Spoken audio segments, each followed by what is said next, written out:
What's up, you guys? So infinite returns, what am I talking about? No, this isn't clickbait.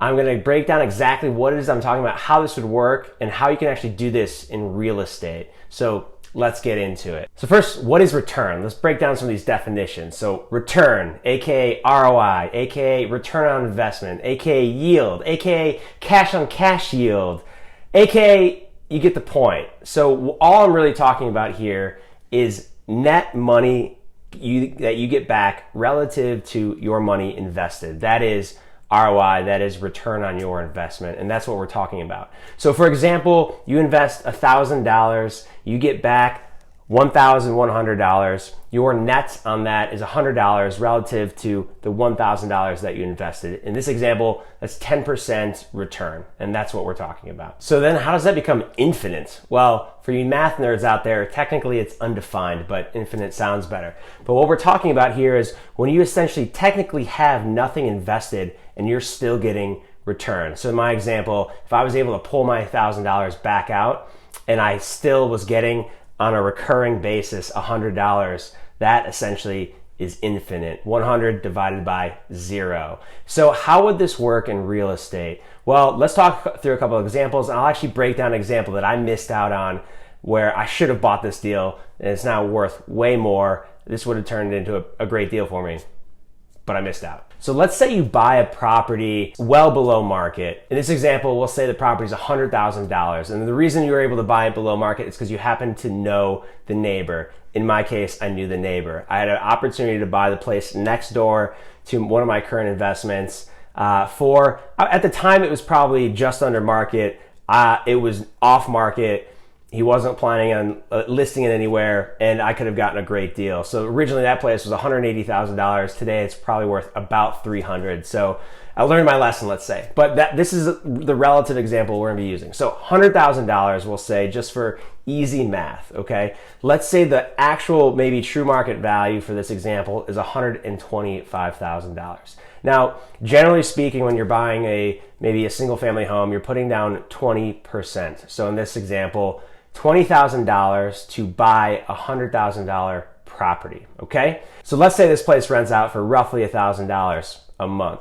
After all of my expenses, my mortgage, everything paid, let's say my net cash flow is $200 a month. So in this example, I have $20,000 invested, $200 a month, or $2,400 per year relative to my $20,000. That's roughly 12% return. So Jason, how is it gonna be infinite returns? That's 12%. Let me break it down. So when you roll this forward, yes, it will take money to get into something likely. There's other ways to do no money down deals, etc., but they can be hard to piece together. But if you go in with this plan in mind and this strategy, this is how it will work. So again, we're saying market value here is $125,000. I bought the place at $100,000. I'm getting $2,400 a year relative to the 20% that I had to put up. What we'll say is I buy the place, I rent it out, I then do what's called a cash out refi. So if I'm now making $2,400 a year and I'm able to cash out 20 grand that I had invested, I have $0 in that deal. So in a cash out refi, assuming it appraises for the $125,000 I think it's worth, I would then be able to take out a loan for $100,000, which would then pay down my original mortgage, which was $80,000, plus the $20,000 that I had invested, basically leaving no money of my own in the deal. So now I own and control this asset worth $125,000. I've pulled out my equity, so I have $0 in the deal. Let's say my cash flow is going to be reduced because my mortgage payment's going to go up. So in this new example, let's say I'm making $150 a month net over $0 invested, infinite returns.